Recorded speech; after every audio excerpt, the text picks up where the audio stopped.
សូមជូនរឿងដើរពន្លឺបៃតងនិងភ្នែកឈាមកាលពីយូរលង់យារណាស់មកហើយនៅក្នុងរាជាណាចក្រកម្ពុជាមានទីក្រុងមួយឈ្មោះនគរវត្តភ្នំដែលត្រូវបានរំពាត់ដោយភ្នំខ្ពស់ៗនិងព្រៃធំធំនគរនេះមានវត្តអារាមដ៏ស្រស់ស្អាតប៉ុន្តែនៅក្នុងយប់ងងឹតមួយភ្នែកឈាមធំមួយបានលេចឡើងនៅលើមេឃភ្នែកនោះឈ្មោះថាភ្នែកឈាមរាជាបិសាចចាស់ដែលធ្លាប់ត្រូវបាត់បាំងដោយព្រះអង្គម្ចាស់នៃវេទមន្តកាលពីសម័យនគរនៅពេលភ្នែកនោះភ្ញាក់ឡើងវិញវាបានបញ្ជូនកងទ័ពសត្វចម្លែកនិងខ្មោចព្រៃបិសាចតៃហោងមកវាយប្រហារនគរដើម្បីស៊ីយកប្រលឹងមនុស្សជាច្រើននៅក្នុងភូមិតូចមួយនៅជើងភ្នំមានបុរសវ័យក្មេងម្នាក់ឈ្មោះសេនាគាត់គឺជាអ្នកប្រយុទ្ធដកអង្អាចក្លាហានមានសាច់ដុំរឹងមាំនិងមានគ្រឿងអលង្ការបុរាណពាក់នឹងកសេនាមានដាវមួយដែលត្រូវបានគេហៅថាដាវពន្លឺពណ៌បៃតងដាវនេះជាវត្ថុបុរាណដែលបានទទួលពីឪពុកម្ដាយដែលបានបាត់បង់ជីវិតក្នុងការសង្គ្រាមមុននៅពេលដាវនេះត្រូវបានប្រើវានឹងបំចេញពន្លឺពណ៌បៃតងដ៏ភ្លឺអាចបំផ្លាញកម្លាំងនៃងងឹតបានថ្ងៃមួយនៅពេលភ្នែកឈាមរាជាបានបញ្ជូនកងទ័ពនិងបរិវារមកវាយកំទេចភូមិរបស់សេនាគាត់បានក្រោកឡើងហើយកាន់ដាវនិងប្រយុទ្ធយ៉ាងអង្អាចក្លាហានក្នុងចំណោមមនុស្សដែលរត់គេចមានស្ត្រីវ័យក្មេងម្នាក់ឈ្មោះសូភានាងជាកូនស្រីរបស់អ្នកគ្រប់គ្រងវត្តអារាមស្លៀកពាក់សម្លៀកបំពាក់ក្រហមដ៏ស្រស់ស្អាតមានការសៀតក្នុងសក់និងមានចំណេះដឹងខាងវេទមន្តស្រាលនៅពេលសត្វចម្លែកមួយវាយប្រហារនាងសេនាបានលោតចូលទៅការពារហើយសម្លាប់វាដោយដាវពន្លឺពណ៌បៃតងនាងប្រាប់គាត់ថាភ្នែកឈាមរាជាមិនអាចត្រូវបានសម្លាប់ដោយដាវធម្មតាទេវាមានភ្នែកអាចមើលឃើញប្រលឹងមនុស្សនិងបញ្ជូនកម្លាំងងងឹតតែដាវរបស់លោកមានពន្លឺបៃតងដែលជាដាវនៃជីវិតវាអាចបំផ្លាញកំទេចភ្នែកនោះបានសេនានិងសូភាបានធ្វើដំណើរឆ្ពោះទៅកាន់ភ្នំមួយដែលជាទីកន្លែងភ្នែកឈាមរាជាលេចឡើងតាមផ្លូវគេបានជួបនឹងកងទ័ពសត្វចម្លែកជាច្រើនមានសេះប្រកង់ដែលមានស្នែងសត្វស្លាបដែលមានភ្នែកក្រហមនិងខ្មោចព្រាយដែលបានលេចពីផ្ទាំងថ្មសេនាប្រដាល់ប្រយុទ្ធរីឯសូភាប្រើមន្តអាគមស្រាលដើម្បីការពារនិងជួយព្យាបាលរបួសក្នុងដំឡុងពេលប្រយុទ្ធសេនាបានឃើញថាសូភាមានបេះដូងក្លាហាននិងមានស្នេហាចំពោះគាត់កាត់ឡើងដោយធម្មជាតិសូភាក៏មានអារម្មណ៍ដូចគ្នាប៉ុន្តែនាងមិនហ៊ាននិយាយព្រោះខ្លាចថាការស្រឡាញ់នេះនឹងធ្វើឲ្យសេនាបែកបាក់ការប្រយុទ្ធនៅពេលដល់កំពូលភ្នំភ្នែកឈាមរាជាបានបើកភ្នែកធំឡើងហើយបញ្ចេញកាំរស្មីដ៏ក្រហមដ៏ខ្លាំងក្លាសេនាបានកាន់ដាវហើយវាប្រហារយ៉ាងខ្លាំងដាវពន្លឺពណ៌បៃតងបានប៉ះជាមួយនឹងកាំរស្មីឈាមហើយបង្កើតជាការផ្ទុះដ៏ធំភ្នែកនោះស្រែកឡើងថាមនុស្សតូចតាចដូចអ្នកមិនអាចបញ្ឈប់ខ្ញុំបានទេវាបានបញ្ជូនសត្វចម្លែករាប់ពាន់មកវាយសេនាបានប្រយុទ្ធរហូតដល់អស់កម្លាំងរងរបួសជាច្រើនកន្លែងសូភាបានលោតចូលទៅក្នុងការប្រយុទ្ធហើយប្រើវេទមន្តដ៏មានឥទ្ធិពលដែលនាងបានលាក់ទុកនាងបង្កើតជាពន្លឺក្រហមមាសដ៏ខ្លាំងក្លាដើម្បីជួយបង្រឹងដាវរបស់សេនាក្នុងពេលនោះសូភាបានស្រែកឡើងថាសេនា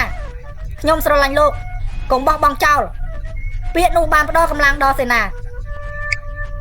គាត់បានលោតឡើងខ្ពស់ហើយចាក់ដាវ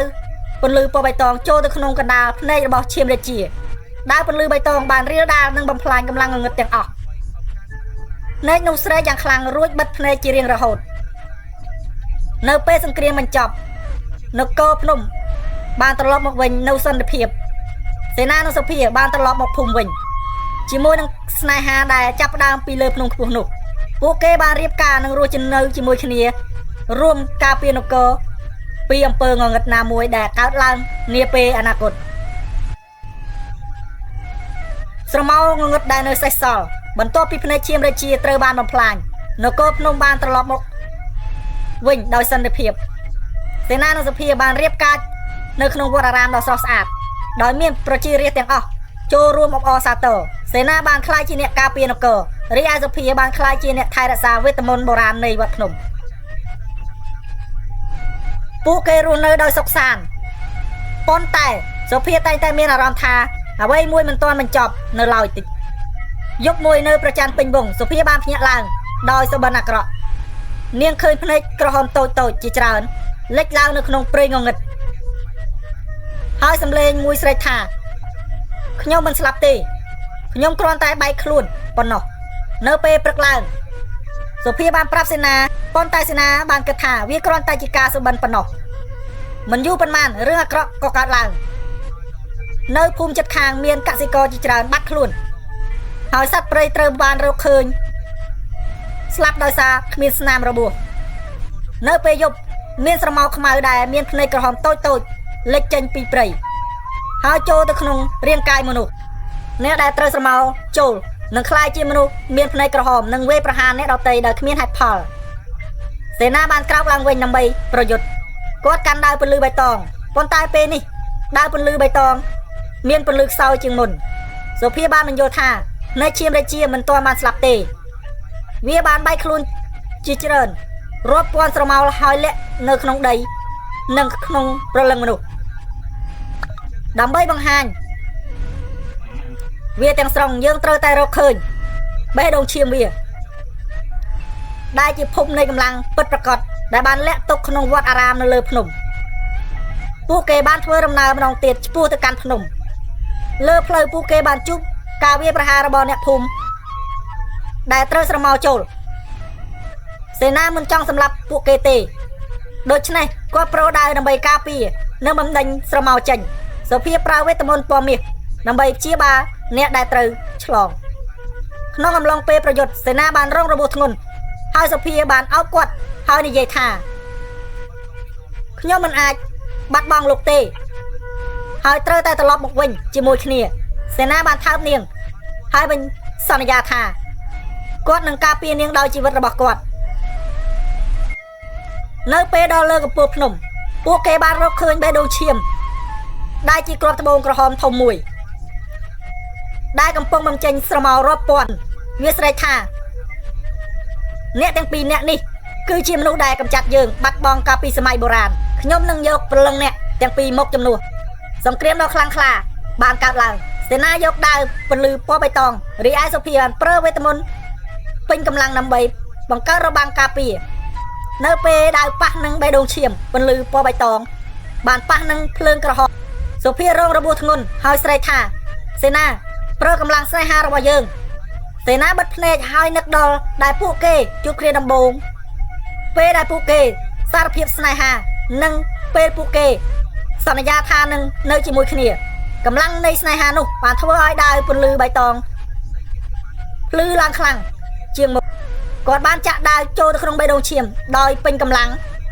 ពន្លឺពណ៌បៃតងបានរៀលដាវនិងបំផ្លាញស្រមោលទាំងអស់នៅឈាមរាជាស្រែកយ៉ាងខ្លាំង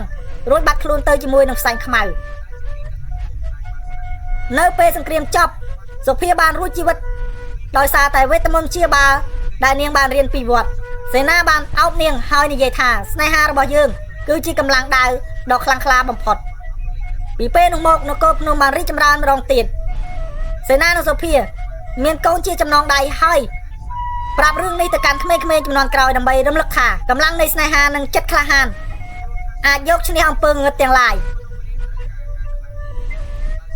ពន្លឺដែលនៅបន្តភ្លឺបន្ទាប់ពីបេះដូងឈាមត្រូវបំផ្លាញនគរភ្នំបានចូលទៅក្នុងយុទ្ធសន្តិភាពដ៏យូរលង់សេនានិងសុភាមានកូនប្រុសមួយឈ្មោះវីរៈដែលមានសាច់ដុំរឹងមាំដោយឪពុកភ្នែកភ្លឺរលោងដោយម្ដាយកូនប្រុសរូបនេះតែងតែស្ដាប់រឿងពីឪពុកម្ដាយអំពីដាវពន្លឺបៃតងនិងភ្នែកក្រហមរាជាដោយមានភ្នែកភ្លឺឡើងដោយសេចក្តីក្លាហានប៉ុន្តែនៅ10ឆ្នាំបន្ទាប់ពីសង្គ្រាមមានហេតុការណ៍អាក្រក់មួយកើតឡើងម្ដងទៀតនៅពេលព្រះអាទិត្យលិចមានពពកខ្មៅក្រាស់មួយគ្របដណ្ដប់ផ្ទៃមេឃនៃភ្នំពីកណ្ដាលពពកនោះស្រមោលតូចដែលនៅសេសសល់ពីឈាមភ្នែករាជាបានរួមគ្នាបង្កើតជារូបរាងថ្មីមួយភ្នែកឈាមរាជាជាវិញ្ញាណវាមិនមែនជារូបកាយពេញលេញទេប៉ុន្តែវាមានកម្លាំងខ្លាំងក្លាជាងមុនព្រោះវាបានស៊ីយកព្រលឹងមនុស្សដែលបានស្លាប់ក្នុងសង្គ្រាមពីមុនភ្នែកនេះបានបញ្ជូនស្រមោលងងឹតទៅកាន់គ្រប់ទីកន្លែងដើម្បីស្វែងរកពន្លឺដាវបៃតងដែលនៅសេសសល់គឺដាវរបស់សេនាពេលនេះមានវ័យកាន់តែចាស់ប៉ុន្តែនៅតែមានកម្លាំងបានក្រោកឡើងវិញគាត់កាន់ដាវពន្លឺបៃតងប៉ុន្តែពេលនេះ ដើរពន្លឺខ្សោយខ្លាំងណាស់ព្រោះវាបានប្រើកម្លាំងច្រើនពេកក្នុងសង្គ្រាមមុនសូភីដែលពេលនេះជាស្ត្រីវ័យកណ្ដាលបាននិយាយថាយើងមិនអាចប្រយុទ្ធម្នាក់ឯងបានទេវេទមន្តនៃដែលត្រូវការពន្លឺពីមនុស្សជំនាន់ក្រោយពួកគេបានហៅវីរៈកូនប្រុសរបស់ពួកគេដែលពេលនេះមានអាយុ18ឆ្នាំឲ្យមកចូលរួមវីរៈមានចិត្តក្លាហានប៉ុន្តែគាត់នៅមានភាពភ័យខ្លាចព្រោះគាត់មិនដែលប្រយុទ្ធពិតប្រាកដនៅឡើយសេនាបានដាក់ដៃទៅលើស្មាកូនរួចនិយាយថាកូនប្រុសដាវនេះមិនមែនជាអាវុធតែមួយគត់ទេវាជានិមិត្តរូបនៃចិត្តក្លាហានស្នេហាគ្រួសារ3នាក់បានធ្វើដំណើរឆ្ពោះទៅកាន់ភ្នំម្ដងទៀតតាមផ្លូវពួកគេជួបនឹងស្រមោលងងឹតមានរូបរាងដូចសត្វចម្លែកនិងខ្មោចព្រាយដែលបានលេចចេញពីដីវីរៈបានប្រយុទ្ធជាលើកដំបូងដោយប្រដាល់តូចមួយដែលឪពុកបានបង្រៀនគាត់រងរបួសប៉ុន្តែសុភាបានជាបាលដោយវេទមន្តពណ៌មាសអំឡុងពេល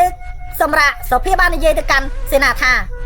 ពួកយើងបានតស៊ូជាមួយគ្នាតាំងពីយូរមកហើយរហូតដល់មានកូនថ្ងៃនេះយើងត្រូវតែតស៊ូម្ដងទៀតដើម្បីកូនយើងសេនាអោបនាងហើយថើបថ្ពាល់នាងដោយក្តីស្នេហាអមរាប់រយវាស្រែកថាអ្នកទាំង3នាក់នេះនឹងក្លាយជាអាហាររបស់យើងដើរពន្លឺបៃតងនឹងបាត់ជារៀងរហូតសង្គ្រាមដ៏ខ្លាំងក្លាបានផ្ទុះឡើងសេនាយកដើរពន្លឺបៃតងវីរៈប្រយុទ្ធដោយកម្លាំងវ័យក្មេងរីឯសុព្រាប្រើវេទមន្តពេញកម្លាំងដើម្បីបង្កើតរបាំងពន្លឺមាសដ៏ខ្លាំងក្លានៅពេលភ្នែកវិញ្ញាណវាយប្រហារខ្លាំងសេនាបានរងរបួសធ្ងន់ហើយពន្លឺដើរបៃតងបានចុះខ្សោយចិត្តងងឹតវីរៈស្រែកថាឪពុកខ្ញុំនឹងការពារឪពុកគាត់បានលោតចូលទៅប៉ុន្តែត្រូវវាយដល់ដីសូភីអោបសេនាហើយនិយាយដោយទឹកភ្នែកថាសេនាយើងស្រឡាញ់គ្នាតាំងពីដំបូងរហូតដល់ពេលនេះបើយើងត្រូវស្លាប់យើងស្លាប់ជាមួយគ្នាពាក្យនោះបានធ្វើឲ្យពន្លឺដាវបៃតងនៅលើដាវភ្លឺឡើងបន្តិចសេនាបានក្រោកឡើងហើយនិយាយថាវីរៈចូលទៅកាន់ដាវជាមួយឪពុកស្នេហាគ្រួសាររបស់យើងនឹងក្លាយជាពន្លឺដ៏ធំបំផុតវីរៈបានដាក់ដៃលើដាវរបស់ឪពុកនៅពេលនោះពន្លឺដាវបៃតងបានភ្លឺឡើងរួមគ្នានឹងពន្លឺមាសសេនាវីរៈនិងសភាបានយកដាវចាក់ចូលទៅកណ្ដាលភ្នែកវិញ្ញាណកម្លាំងទាំងអស់ពន្លឺដាវបៃតងនិងភ្លឺពណ៌មាសបានរួមគ្នាបង្កើតជាពន្លឺដ៏ភ្លឺរលោងបំផ្លាញស្រមោលងងឹតទាំងអស់នៅឈាមរាជាបានស្រែកខ្លាំងរួចបាត់ទៅជាមួយនឹងផ្សែងដែលពន្លឺបំផ្លាញទាំងស្រុងនៅពេលពន្លឺបាត់ទៅមេឃបានបើកចំហនិងព្រះអាទិត្យបានរះឡើងដោយស្រស់ស្អាតសេនាបានអោបប្រពន្ធនឹងកូនរបស់គាត់ហើយនិយាយថាយើងបានឈ្នះព្រោះយើងរួមគ្នាពីពេលនោះមកដើរពន្លឺបៃតងបានត្រឡប់នៅពេញលេញហើយបានបញ្ចូលទៅកាន់វត្តអារាមដើម្បីក្លាយជាវត្ថុបុរាណការពារនគរសេនានិងសុភានិងវីរៈបានរស់នៅដោយសុខសាន្តហើយប្រាប់រឿងនេះទៅកាន់កូនចៅចំនួនក្រោយថាអំពើងងឹតអាចត្រឡប់មកវិញបានគ្រប់ពេលប៉ុន្តែពន្លឺនៃស្នេហានិងចិត្តក្លាហាននឹងតែងតែភ្លឺជាងនោះបន្ទាប់ពីភ្នែកឈាមរាជាត្រូវបានបំផ្លាញនៅគោវត្តភ្នំបានរស់នៅដោយសន្តិភាពយូរអង្វែងសេនានិងសុភាបានចាស់ជរាប៉ុន្តែពួកគេនៅមានកម្លាំងចិត្តក្លាហានកូនប្រុសរបស់គេវីរៈពេលនេះមានអាយុ22ឆ្នាំបានក្លាយជាអ្នកប្រយុទ្ធដ៏រឹងមាំមានសាច់ដុំដោយឪពុកនិងភ្នែកភ្លឺរលោងដោយម្ដាយថ្ងៃមួយសេនាបានហៅវីរៈមកហើយនិយាយថាកូនប្រុសដើរពន្លឺបៃតងនៅតែភ្លឺប៉ុន្តែវាមិនអាចការពារនគរបានទាំងស្រុងនោះទេបើគ្មានមន្តអាគមដ៏ខ្លាំងក្លាពិតប្រាកដអំពើងងឹតនឹងអាចត្រឡប់មកវិញពេលណាមួយដូច្នេះអ្នកត្រូវតែរៀនអាគមខ្មែរបុរាណដែលជាប្រភេទនៃពន្លឺពិតសុភាបានបន្ថែមថានៅព្រៃជ្រៅក្នុងខ្ពស់មានតាចាស់មួយអង្គឈ្មោះតាសិច្ចាំងតាជាអ្នកថែរក្សាវេទមន្តដ៏ស័ក្តិសិទ្ធិពីសម័យនគរតាមិនងាយទទួលសិស្សទេប៉ុន្តែបើជាអ្នកមានចិត្តស្អាតនិងចិត្តក្លាហានតានឹងបើកទ្វារឲ្យវីរៈបានយល់ព្រមហើយនៅពេលព្រឹកមួយគាត់បានចេញពីផ្ទះដោយមានដាវតូចមួយនិងថង់ញៀមនិងម្ហូបអាហារគាត់ធ្វើដំណើរចូលទៅក្នុងព្រៃជ្រៅដែលពោពេញទៅដោយដើមឈើធំៗនិងសត្វព្រៃនិងព្រៃអាត់កំបាំងតាមផ្លូវពួកគេជួបនឹងសត្វចម្លែកនិងស្រមោលតូចៗដែលកម្លាំងដោយខ្លួនឯង រហូតដល់គាត់បានឈានទៅដល់ព្រៃជ្រៅនៃព្រៃដែលមានផ្ទះតូចមួយសាងសង់ពីឈើនិងស្លឹកនៅមុខផ្ទះនោះមានតាចាស់មួយអង្គុយសក់សស្រីបំពាក់សាមញ្ញប៉ុន្តែភ្នែករបស់គាត់មានពន្លឺដ៏ជ្រៅនោះគឺជាតាសច្ចាំងបានក្រោកឡើងមើលវីរៈហើយនិយាយដោយសំឡេងស្ងប់ស្ងាត់កូនមកពីនគរភ្នំមែនទេខ្ញុំដឹងរួចហើយថាអ្នកជាកូនប្រុសរបស់សេនានិងសភាប៉ុន្តែការបង្រៀនវេទមន្តមុនងាយស្រួលនោះទេអ្នកត្រូវតែឆ្លងកាត់សាកល្បង3យ៉ាងការសាកល្បងនៃកម្លាំងការសាកល្បងនៃចិត្តនិងការសាកល្បងនៃស្នេហាវីរៈបានយល់ព្រមហើយចាប់ផ្ដើមការរៀនការសាកល្បងកម្លាំងទី1តាសច្ចាំងបាននាំវីរៈចូលទៅក្នុងព្រៃជ្រៅហើយបង្ខំឲ្យគាត់លើកថ្មធំរត់ឡើងភ្នំនិងប្រយុទ្ធជាមួយសត្វព្រៃដ៏សាហាវវីរៈរងរបួសជាច្រើនប៉ុន្តែគាត់មិនបោះបង់រាល់យប់តាសច្ចាំងបានបង្រៀនអាគមសាមញ្ញដូចជាមុនបង្កើតពន្លឺនិងមុនជាបារបួសការសាកល្បងទី2នៃចិត្តតាសច្ចាំងបាននាំវីរៈទៅកាន់ទីកន្លែងដែលមានស្រមោលងឹតបំផុតនៅទីនោះវីរៈត្រូវប្រឈមមុខនឹងការភ័យខ្លាចដោយខ្លួនឯងគាត់ឃើញរូបឪពុកម្ដាយស្លាប់និងឃើញខ្លួនឯងខ្លាចជាមនុស្សខ្សោយវីរៈស្ទើរតែបោះបង់ប៉ុន្តែគាត់នឹកដល់ពាក្យឪពុកចិត្តក្លាហានគឺជាវេទមន្តដ៏ខ្លាំងបំផុតគាត់បានឈ្នះការភ័យខ្លាចហើយតាសច្ចាំងបានបង្រៀនមន្តអាគមកម្រិតខ្ពស់ដែលអាចបង្កើតរបាំងការពារអំពីអំពើងងឹតការសាកល្បងទី3ស្នេហានេះជាការសាកល្បងដ៏ពិបាកបំផុតតាសច្ចាំងបានបង្ហាញវីរៈនៅរូបភាពស្រីម្នាក់ដែលមានសម្រស់ស្រស់ស្អាតនាងឈ្មោះស្រីនាងជាកូនស្រីរបស់អ្នកគ្រប់គ្រងភូមិជិតខាងដែលវីរៈធ្លាប់ជួបនិងមានអារម្មណ៍ស្រឡាញ់តាំងពីដំបូងតាសច្ចាំងបាននិយាយថាបើអ្នកចង់រៀនមន្តអាគមពេញលេញអ្នកត្រូវតែបោះបង់ស្នេហាព្រោះមន្តអាគមត្រូវការចិត្តដែលផ្ដោតតែមួយវីរៈបានជួបនឹងការឈឺចាប់យ៉ាងខ្លាំងគាត់នឹកដល់ស្រីនាងនិងគិតថាបើលះបង់នាងគាត់នឹងឈ្នះប៉ុន្តែចិត្តគាត់មិនអនុញ្ញាតនៅទីបំផុតវីរៈបាននិយាយថាតាខ្ញុំមិនអាចបោះបង់ស្នេហាបានទេស្នេហាគឺជាផ្នែកមួយនៃជីវិតនៃពន្លឺរបស់ខ្ញុំបើខ្ញុំលះបង់វាខ្ញុំនឹងក្លាយជាមនុស្សខ្សោយឈាមរាជាតាសច្ចាំងបានញញឹមហើយនិយាយថាកូនបានឆ្លងកាត់ការសាកល្បងទី3ហើយស្នេហាមិនអាចបោះបង់គឺជាវេទមន្តខ្លាំងបំផុតខ្ញុំនឹងបង្រៀននៅមន្តអាគមពេញលេញដែលអាចរួមផ្សំជាមួយនឹងដាវពន្លឺបៃតងបានក្នុងរយៈពេល6ខែនៅក្នុងព្រៃវីរៈបានរៀនមន្តអាគមខ្មែរបុរាណមុនបង្កើតពន្លឺបៃតងក្នុងដៃមុនហៅសត្វព្រៃមកជួយមុនបិទស្រមោលងងឹតនិងមុនជាបាដ៏មានឥទ្ធិពលរាល់យប់គាត់នឹកដល់ស្រីនាងហើយកម្លាំងស្នេហានោះធ្វើឲ្យមុនរបស់គាត់កាន់តែខ្លាំងនៅថ្ងៃចុងក្រោយតាសច្ចាំងបាននិយាយថាកូនបានរៀនគ្រប់គ្រាន់ហើយត្រឡប់ទៅនគរភ្នំដោយការពារជាមួយពន្លឺនៃមន្តអាគមនិងស្នេហាវីរៈអោបតាហើយត្រឡប់ទៅផ្ទះវិញដោយមានកម្លាំងថ្មីនៅពេលត្រឡប់មកដល់គាត់បានជួបស្រីនាងហើយសារភាពស្នេហាស្រីនាងបានយល់ព្រមហើយពួកគេបានរៀបការនៅក្នុងវត្តអារាមដ៏ស្រស់ស្អាតពីថ្ងៃនោះមកវីរៈបានក្លាយជាអ្នកការពារនគរចំនួនថ្មីកូនចៅថាមន្តអាគមពិតប្រាកដមិនមែនពីការលះបង់ស្នេហាប៉ុន្តែមកពីការរក្សាស្នេហ៍និងចិត្តក្លាហានការធ្វើត្រឡប់នៃវិញ្ញាណបិសាចបន្ទាប់ពីវីរៈរៀនមន្តអាគមចប់ពីតាសច្ចាំងគាត់បានត្រឡប់មកភូមិវត្តភ្នំដោយមានកម្លាំងថ្មីនិងចិត្តក្លាហានគាត់បានជួបស្រីនាងហើយពួកគេរៀបការយ៉ាងសប្បាយរីករាយឪពុកម្ដាយរបស់គាត់សេនានិងសូភាមានកិត្តិយសរីករាយដែលបានឃើញកូនប្រុសរបស់គាត់ខ្លាយជាអ្នកការពារដ៏មានសមត្ថភាពប៉ុន្តែមិនទាន់ផុតពេល2សប្តាហ៍ផងមានហេតុការណ៍មួយអាក្រក់កើតឡើងនៅពេលយប់ងងឹតពពកខ្មៅក្រាស់បានគ្របដណ្ដប់ពេញផ្ទៃមេឃពីកណ្ដាលនៃដីនៅជើងភ្នំស្រមោលងងឹតដែលបានសេះសល់ពីភ្នែកឈាមរាជាបានរួមគ្នាបង្កើតជាមេបិសាចឈាមរស់ឡើងវិញមេបិសាចនេះមានរូបរាងដូចមនុស្សយក្សមានភ្នែកក្រហមមួយធំនៅកណ្ដាលក្បាល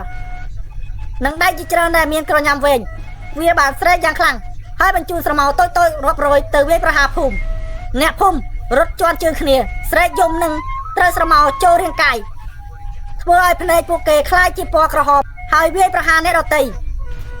ផ្ទះជាច្រើនត្រូវបានដុតសត្វពាហនៈត្រូវបានស្លាប់និងកុមារជាច្រើនស្រែកយំដោយភាពភ័យខ្លាចសេនានិងសភាបានព្យាយាមការពារភូមិដោយដាវពន្លឺបៃតងប៉ុន្តែពេលនេះពន្លឺដាវខ្សោយខ្លាំងណាស់ព្រោះសេនាមានវ័យចាស់ជរានៅពេលនោះវីរៈទើបតែត្រឡប់ពីព្រៃបានលេចមុខហើយកាន់ដាវតូចដែលមានពន្លឺបៃតងស្រាលហើយស្រែកឡើងថាឪពុកម្ដាយខ្ញុំនៅទីនេះហើយកុំខ្លាចវីរៈបានលោតចូលទៅកណ្ដាលភូមិហើយចាប់ដើមប្រើមន្តអាគមដែលរៀនពីតាសច្ចាំងគាត់បានសូរអាគមទី1ដែលបង្កើតពន្លឺបៃតងចេញពីដៃហើយបញ្ចេញទៅលើអ្នកភូមិដែលបានស្រមោលចូលពន្លឺនោះបានបញ្ចេញស្រមោលងងឹតចេញពីរាងកាយរបស់ពួកគេហើយធ្វើឲ្យពួកគេត្រឡប់ទៅធម្មតាវិញអ្នកភូមិដែលបានរួចជីវិតស្រែកឡើងថាវីរៈបានមកជួយយើងហើយមេបិសាចឈាមបានឃើញវីរៈហើយស្រែកយ៉ាងខ្លាំងថាកូនរបស់សេនាអ្នកគិតថាវេទមន្តតូចតាចរបស់អ្នកអាចបញ្ឈប់ខ្ញុំបានដែរឬទេខ្ញុំបានស៊ីយកកម្លាំងអ្នកដែលបានស្លាប់ក្នុងសង្គ្រាមទាំងអស់មេបិសាចបានលោតឡើងទៅវាយប្រហារដោយដៃជាច្រើនវីរៈប្រើមន្តអាគមទី2ដែលបង្កើតរបាំងពន្លឺនៃបៃតងដើម្បីការពារខ្លួនរួចគាត់បានលោតឡើងខ្ពស់ហើយវាយដាវទៅលើដៃបិសាចដាវនឹងបានរួមគ្នាបង្កើតពន្លឺខ្លាំងដោយដៃមួយរបស់មេបិសាចត្រូវបានកាត់ផ្ដាច់ប៉ុន្តែមេបិសាចមានកម្លាំងខ្លាំងវាបានវាយតបធ្វើឲ្យវីរៈរងរបួសស្មានៅពេលនោះស្រីនាងប្រពន្ធរបស់វីរៈបានលេចមុខហើយប្រើវេទមន្តដែលនាងបានរៀនពីសភាដើម្បីជួយព្យាបាលរបួសឲ្យវីរៈនាងស្រែកឡើងថាវីរៈខ្ញុំនៅជាមួយលោកស្នេហារបស់យើងនឹងផ្ដល់កម្លាំងដល់លោកវីរៈបានក្រោកឡើងដោយមានកម្លាំងថ្មីគាត់បានប្រើវេទមន្តទី3ដែលជាវេទមន្តរបស់សច្ចាំងបានបង្រៀនមន្តពន្លឺនៃជីវិតគាត់បានលើកដៃឡើងហើយសូត្រមន្តយ៉ាងខ្លាំងពន្លឺបៃតងដ៏ភ្លឺរលោងបានហូរចេញពីដៃគាត់រួមជាមួយពន្លឺដាវគាត់បានលោតទៅកណ្ដាលខ្លួនមេបិសាចហើយចាក់ដាវចូលទៅក្នុងភ្នែកក្រហមនោះដោយពេញកម្លាំងមេបិសាចស្រែកយ៉ាងខ្លាំងរាងកាយរបស់វាចាប់ដើមរលាយជាផ្សែងខ្មៅវាស្រែកថាខ្ញុំនឹងត្រឡប់មកវិញអំពើអាងឹតនឹងតែងតែមានរួចវាបានបាត់ខ្លួនទៅជាមួយនឹងការផ្ទុះដ៏ធំនៅពេលមេបិសាចត្រូវបានស្លាប់ស្រមោលតូចៗទាំងអស់បានលោតទៅអ្នកភូមិវត្តភ្នំបានត្រឡប់មកវិញដោយសន្តិភាពជប់ជុំវីរៈហើយស្រែកឡើងថាវីរៈជាវីរៈបរោះគាត់បានជួយយើងទាំងអស់គ្នាសេនានិងសភាបានអោបកូនប្រុសរបស់ខ្លួនហើយនិយាយថាកូនធ្វើបានល្អណាស់មន្តអាគមដែលបានរៀនពីតាសច្ចាំងរួមជាមួយស្នេហានិងចិត្តក្លាហានបានជួយសង្គ្រោះអ្នកភូមិវីរៈអោបប្រពន្ធនិងឪពុកម្ដាយរបស់គាត់ហើយនិយាយថាខ្ញុំមិនមែនជាវីរៈបរោះតែម្នាក់ឯងទេខ្ញុំមានឪពុកម្ដាយប្រពន្ធនិងអ្នកភូមិទាំងអស់យើងនឹងការពារនគរជាមួយគ្នារហូតដល់អំពើងងឹតត្រូវបំផ្លាញទាំងស្រុងពីពេលនោះមកភូមិវត្តភ្នំរីកចម្រើនកាន់តែខ្លាំងវីរៈបានបង្រៀនមន្តអាគមដល់យុវជនជំនាន់ក្រោយរួមទាំងកូនប្រុសរបស់គាត់ផងដែររឿងនេះបានប្រាប់ពីមាត់មួយទៅមាត់មួយថាកម្លាំងនៃមន្តអាគមស្នេហានិងចិត្តក្លាហានអាចយកឈ្នះមេបិសាចនិងអំពើងងឹតទាំងឡាយបន្ទាប់ពីវីរៈបានចាក់ដាវពន្លឺបៃតងចូលទៅក្នុងភ្នែកក្រហមឈាមហើយបំផ្លាញវាទាំងស្រុងភូមិវត្តភ្នំបានត្រឡប់មកវិញនូវសន្តិភាពពិតប្រាកដសែងខ្មៅបានរលាយនិងបាត់ខ្លួនជាមួយពន្លឺព្រះអាទិត្យដែលបានរះនៅលើភ្នំពីពេលនោះមកវីរៈបានក្លាយជាអ្នកក្លាហានដ៏ល្បីល្បាញនៅក្នុងភូមិរាល់ពេលដែលគាត់ដើរឆ្លងកាត់ភូមិទាំងអស់តែងតែឈរក្រោកមើលដោយភ្នែកពោពេញទៅដោយក្តីគោរពកុមារតូចៗរត់មកជុំវិញហើយគាត់សួរថាបងវីរៈបងបានសម្លាប់មេបិសាចយ៉ាងម៉េចវីរៈតែញញឹមហើយលើកូនតូចៗឡើងនិយាយថាខ្ញុំមិនមែនសម្លាប់ម្នាក់ឯងទេគឺយើងទាំងអស់គ្នាជួយគ្នាចាស់នៅក្នុងភូមិតែងតែនិយាយថាវីរៈជាកូនប្រុសរបស់សេនានិងសភាគាត់មិនត្រឹមតែមានកម្លាំងមាំមួនតែប៉ុណ្ណោះទេគាត់មានចិត្តក្លាហាននិងមានមន្តអាគមពីតាសច្ចាំងផងដែរគាត់គឺជាវីរៈបរោះពិតប្រាកដនគរភ្នំយើងនៅរាល់ពេលមានពិធីឬបន់អបអរសាទរអ្នកភូមិតែងតែអញ្ជើញវីរៈឲ្យអង្គុយនៅទីកន្លែងកិត្តិយសពួកគេនាំយកផ្លែឈើសាច់គោក្របីនិងស្រាខ្មែរដើម្បីឧទ្ទិសដល់គាត់ស្ត្រីនៅក្នុងភូមិតែនិយាយវីរៈមិនត្រឹមសង្ហាទេគាត់នៅតែស្មោះត្រង់ជាមួយប្រពន្ធហើយមិនដែលក្អើតក្រទមនោះទេវីរៈមិនបានខ្លាចជាមនុស្សអួតអាងទេ គាត់នៅតែរស់នៅដោយសាមញ្ញជួយឪពុកម្ដាយធ្វើស្រែ